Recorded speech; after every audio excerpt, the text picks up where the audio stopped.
Well, I think first of all, big picture, both athletic directors, both coaches, I think both schools are in agreement that it was an ugly incident, that it was something that shouldn't have happened. Obviously, in the heat of competition, I think everybody's owned up to to what happened and realized that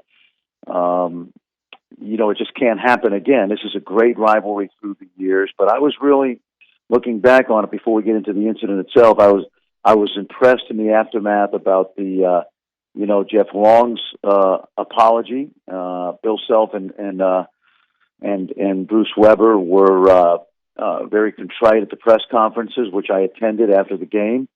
And I didn't see what Gene Taylor has mentioned, but I know Gene well, and I know that he probably feels the same way everybody else does. It was very unfortunate, and I think everybody now, in retrospect, wishes it hadn't happened, and certainly not the way it escalated, because it was a black mark on what has been a great rivalry. And when you make national news, not just SportsCenter or ESPN, but national news, it's not good for anybody involved.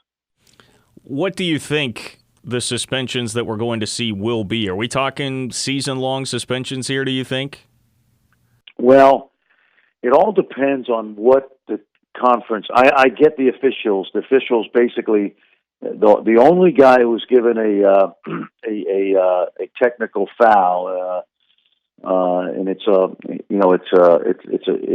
one of those deals where by rule it looks like De Souza certainly threw a punch, or probably other guys that threw punches.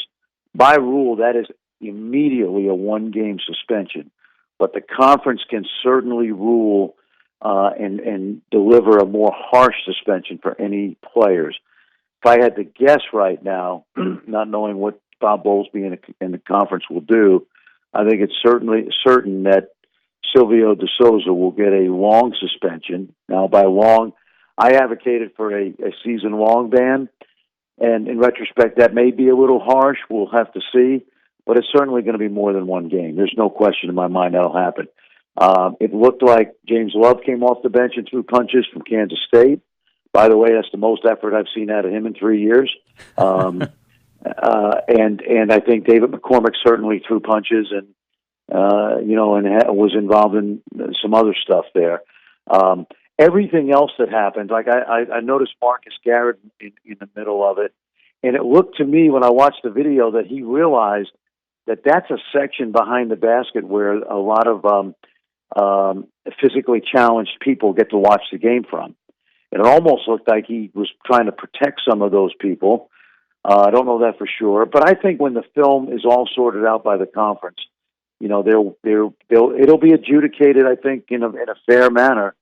I think that Bob Bowlesby will be very even-handed about this, and whoever deserves, a serious suspension will get one.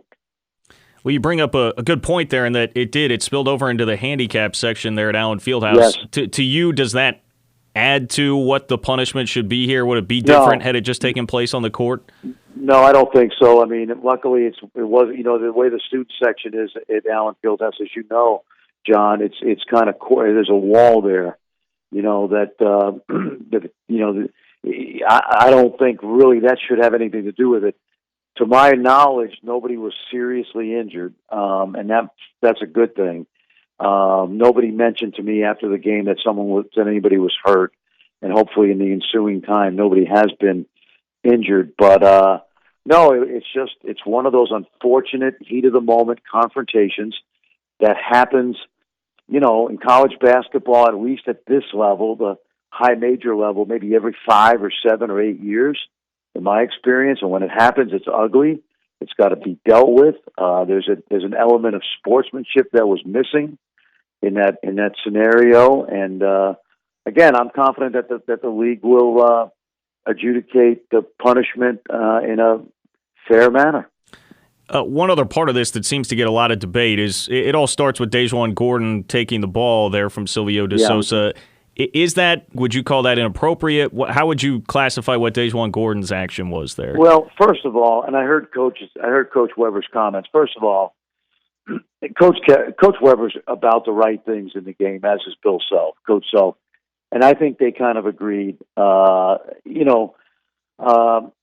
know Bruce, and I know what he said, and I'm sure he probably didn't count on Dejuan being as competitive as he is, even though we know, early in his career that this is what's going to make him a really good player, his competitiveness.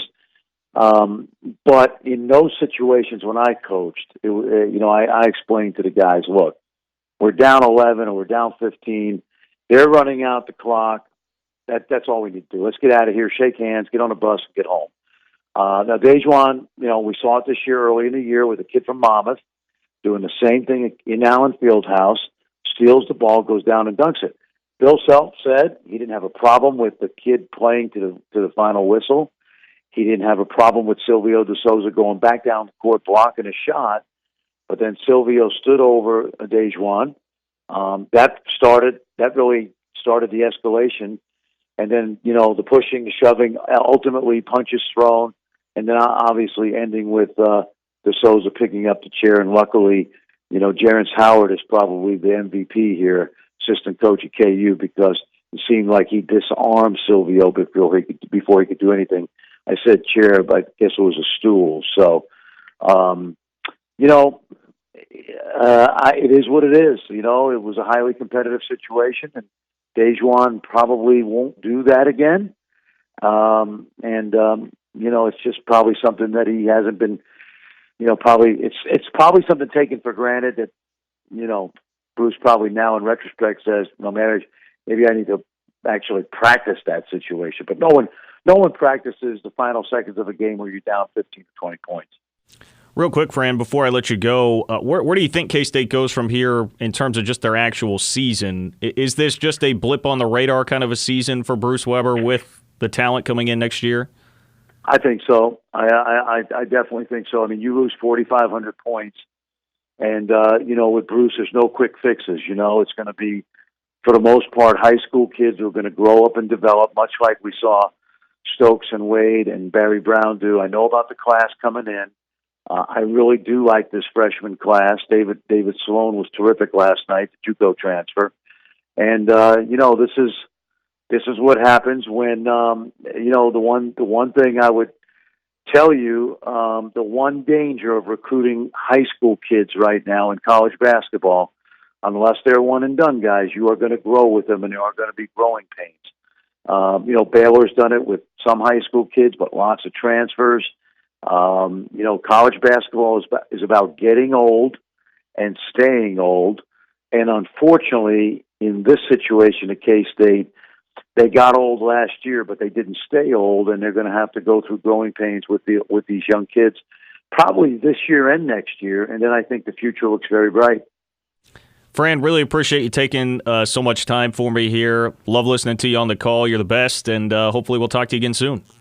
Thank you, John. Appreciate it. John.